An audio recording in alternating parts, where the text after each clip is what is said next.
Hey, Booktube. I'd like to do the Booktube adventure tag because, gives me a chance to think about stuff. This is a tag created by my messy bookshelf, and I've seen various people online do it, and yeah, I've got my brain cogitating, or maybe I should try this. Now, it starts off with a preamble. Booktube can be an exciting and sometimes frightening journey for many of us. Let's reflect on the adventures we've been called to, which, yeah, I have my oldest Booktube channel, because I've had a number, was 8 years ago. I started it in 2017, and in like December of that year. And yeah, I remember feeling quite excited doing it, and oh my god, releasing my first video. I was just like, oh my god. And of course, at that point, I got to spend a lot of time by myself at the beginning, as most people who are starting their channels do. The majority of us. There are the wunderkinds who start and suddenly are joined by thousands upon thousands of subscribers and people commenting. I like probably the majority of people. You start out and it's crickets. It's tumbleweeds until you figure out how to connect with people, or you figure out that maybe connecting with people is a little too intense for you, which is honestly what ended up happening with me. So yeah, let's go through the prompts here. Number 1, choose your adventure. When you started your channel, did you have a specific niche in mind? Because yeah, oftentimes you look at booktubers, and the ones who are quite successful, they make their channel like a niche, like they're only into science fiction, they're only into romance, they're only into mystery, something like that, which, I can see that's a smart thing to do for people who are like, okay, I want to appeal to a certain kind of viewer, and have and hold them. And skipping from genre to genre isn't particularly a way of doing. You're basically, you start having your audience. You give them more and more reasons of like, I'm not going to click on their video because their last video was something I wasn't interested in. Whereas if you stay like strictly science fiction, strictly fantasy, that will like, okay, you get the fantasy reader, and the fantasy reader will be back every single time because you kind of made a promise to them.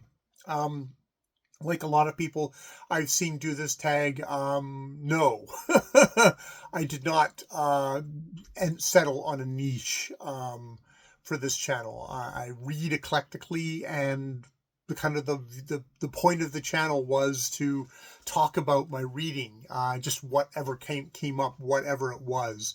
And I think I didn't realize it at the time, but I was kind of making you kind of make a stepping off point at that point to go, okay, I am,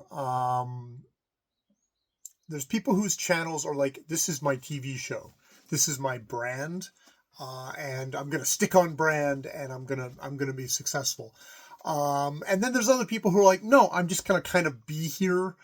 This is just sort of a reflection of who I am, and it's not the TV show. Which isn't to say that the people who are like, that strictly read fantasy are being false or something like that, but they're making a more targeted choice. And sometimes those people, they come by it naturally, and that's all that they read. And other people, you think, okay, I'm going to just talk about only fantasy on this channel. Maybe I have other interests, but I'm constructing a show here. And so, yeah, I definitely decided, no, I wasn't constructing a show. However much I I understood that at the time. Number 2, choose your character. When you started your channel, did your true personality shine through? Do you think it does now? Well, I think I was stiff and awkward, and not very focused and bumbling at the beginning. And I think that was probably a true reflection of who I was at the time, and a true reflection of exactly how practiced I was at it, which was not at all. I had no experience speaking. I probably had stood in front of classrooms and bored the hell out of my fellow students as I very nervously talked about whatever I was forced to talk about. But I would say that it's changed over the years, but it's only changed because who I am in front of the camera has changed with a certain amount of practice. I'm still not the smoothest person. I will still in awe, and I will still go off on tangents and stuff like that, but I've gotten a little bit better at it, a little bit more focused. So yeah, I mean, I think it reflected who I was then, you know, in a semi off-putting, kind of boring kind of way. And I think I'm still that off-putting, bumbling, fumbling fellow right now. So, you know, it's me. It's me. I think the more time you spend in front of the camera, the more you let down guards, and hopefully also you try and learn from past mistakes, learn from watching videos and just wincing about exactly how, oh, I can see where I probably completely lost everybody. You know, and you start talking to yourself and mumbling and all that sort of stuff. You try and edit that out, but you know, it doesn't. You're stuck with who you are. Number 3, choose your companions. Who are some of your bookish companions you remember from the early days of your journey? Can be booktubers or non-booktubers. Yeah, at the very beginning, it was pretty quiet, and there were some kind people who did comment on videos. I would say over the first couple of years, Dane Cobain, who was very much an early person. He's still doing videos now, though I think he's more retired from the booktube side of thing. Joseph Francis Burton, who I still see popping up every once in a while with his videos. Very individual fellow. Elena Macarena, Rinda, A Cruel Reader's Thesis, Old Blues Chapter and Verse, Kelly at Books I'm Not Reading, who is probably the most consistent and most, I think, best suited to booktube, like the person who's like, wow, you really plugged in and you've made booktube your own and actually made a lovely community with that warmth. Definitely Kelly at Books I'm Not Reading. Laura Frey, reading bed, who I still see every once in a while, but is a little bit more periodic, probably kind of like me. Steve Donahue from fairly early on, still giving us his avalanche of amazing videos. Yes, and is in his own inimitable style. And Brian at what is now the Bookish Texan. Those are some of the early people that I remember, and a number of them are still definitely still vital and going on, much more vital than I am at this point. Number 4, the quest. Choose one or all 3 of the following obstacles, and I'm probably going to be picking all of them. The comparison curse. How do you handle comparing your channel to others? I think when I was trying to make my booktube channel a going concern, I had a lot of trouble with that.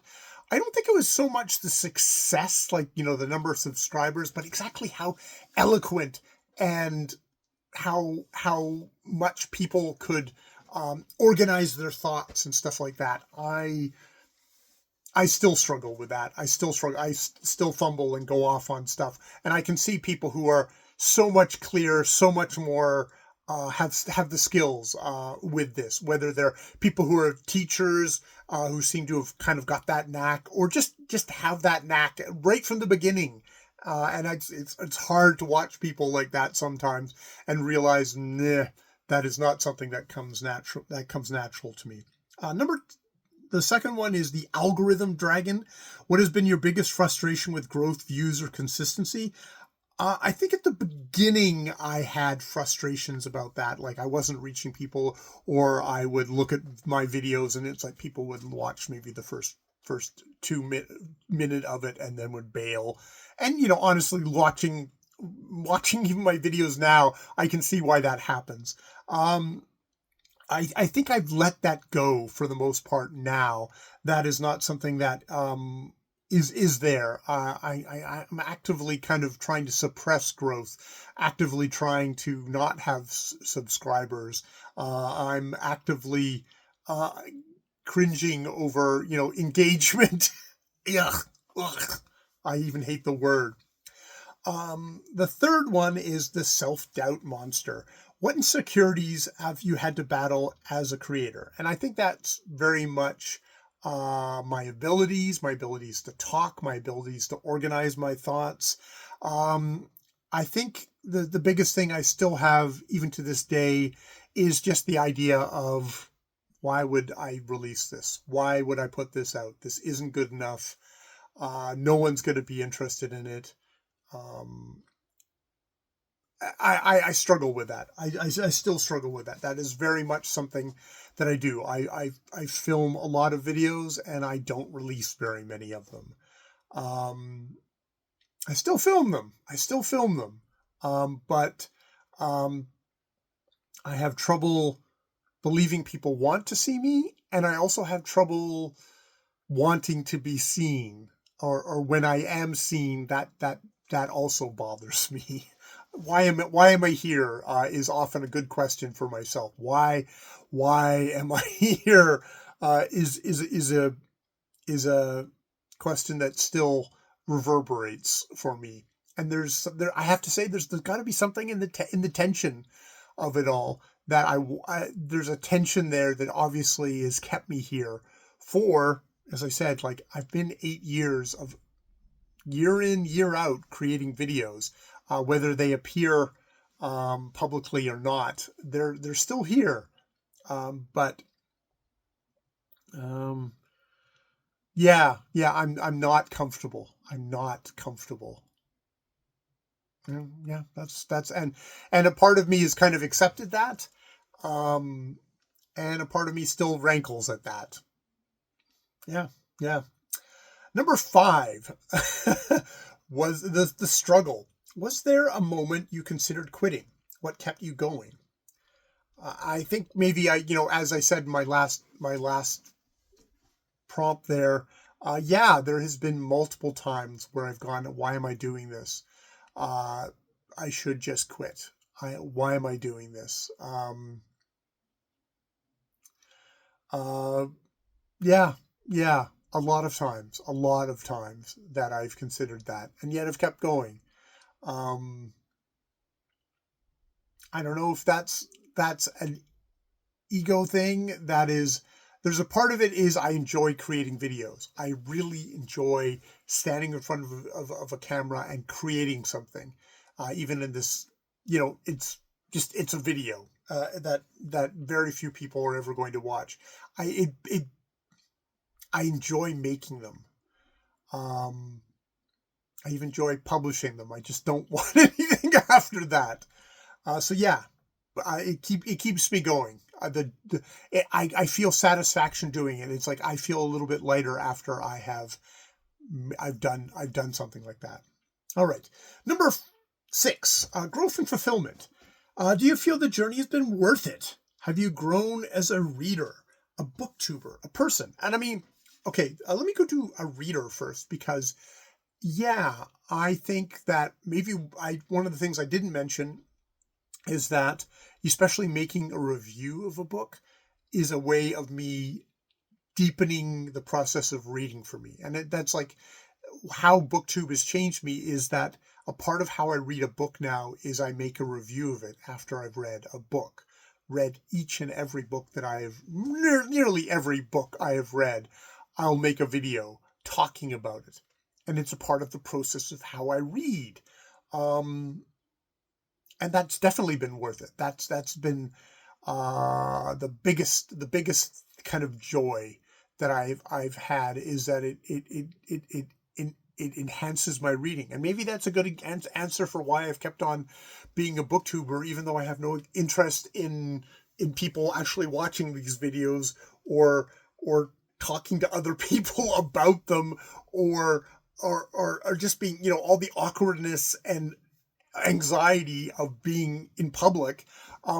Yet making a video talking about a book is something that it excites me every time I do it. And that hasn't changed. So maybe that explains that's, this is why I did this tag, is to try and help talk to myself about, why do you do this? Why do you do this, Jay? And I think that's why I do it, is because I get to talk about books. I get to think about books on camera. Something about having to press record and try and squish my thoughts, maybe not very organized, maybe not very coherently, maybe not very eloquently, but into a certain amount of time, like 10 or 15 minutes of just talking about a book, helps me be a better makes me enjoy books even more. So yeah, that's been my adventure. That has been my adventure on BookTube. I've been Jay. More videos later. More reviews.